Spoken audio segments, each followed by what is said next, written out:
Hello everyone, I hope you all are doing great. In this video, we are going to see how you can send the photos from your camera roll as normal snaps in Snapchat. So for example, I open up this chat and if I want to send a particular snap, you can just click on the right. On the right, you can see kind of a picture sign just with the plus sign here. And from here, you can choose any of the snap. For example, I want to send this one and just select that and click on send. And that's how you can send it. Now, what you can also do is just go to the camera roll and just click on the magnifying glass right here.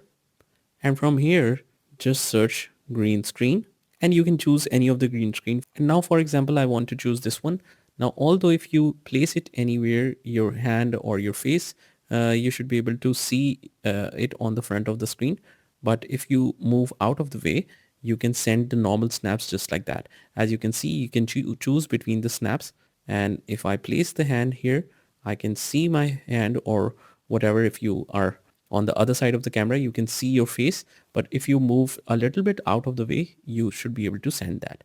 So just choose that and click on send. And now you can send it just like that. So now, as you can see, it's not in the chat, it's sent as a normal picture just like that. So that's how you can send the photos from camera roll as normal snaps in Snapchat. I hope you found this video helpful, and if you did, hit the like button, subscribe to our channel and turn on the notification bell so that you can get notified of all the future videos. This is Saad signing off from today's video. Take care.